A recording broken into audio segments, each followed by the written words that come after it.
Pendiri Saiful Mujani Research Consulting (SMRC), Saiful Mujani mengatakan mayoritas masa Nahdlatul Ulama, NU cenderung memilih Gubernur Jawa Tengah, Jateng, Ganjar Pranowo maju sebagai calon presiden, capres pada pemilu presiden dan wakil presiden, Pilpres 2024.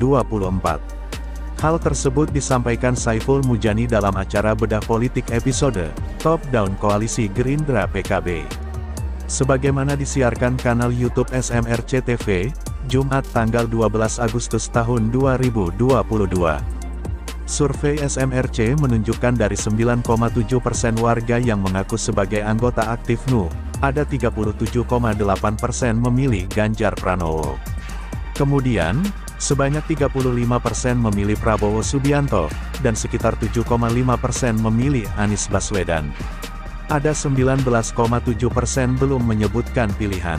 Dari 18,1% publik yang mengaku sebagai anggota NU, tetapi tidak aktif, ada sebanyak 49,1% mendukung Ganjar Pranowo.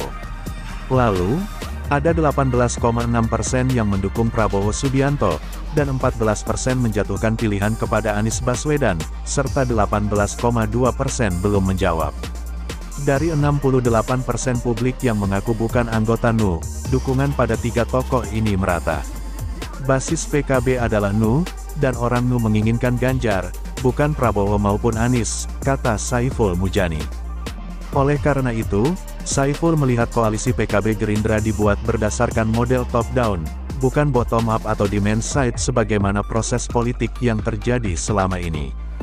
Rencana koalisi PKB Gerindra ini, kata Saiful, adalah pertimbangan elit yang kurang memperhatikan konstituen dan basis ormas pendukung utama PKB. Saiful juga mengatakan koalisi PKB dan Gerindra tidak punya preseden. Dalam 3 kali pencalonan Prabowo, baik sebagai cawapres pada 2009 maupun capres pada 2014 dan 2019, PKB tidak pernah ada dalam barisan koalisi partai pendukung Prabowo. Pada 2009, partai ini menjadi pengusung Susilo Bambang Yudhoyono, sedangkan dalam 2 pilpres terakhir, PKB mendukung Joko Widodo, ujar Saiful Mujani. Saiful mengatakan survei SMRC ini dilakukan secara tatap muka pada 10–17 Mei tahun 2022. Populasi survei, yakni seluruh warga negara Indonesia yang punya hak pilih dalam pemilihan umum, yakni mereka yang sudah berusia 17 tahun atau lebih, atau sudah menikah ketika survei dilakukan.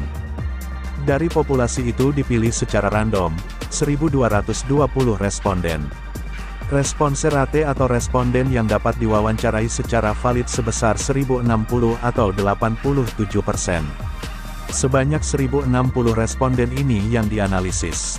Margin of error survei dengan ukuran sampel tersebut diperkirakan sebesar kurang lebih 3,07% pada tingkat kepercayaan 95%.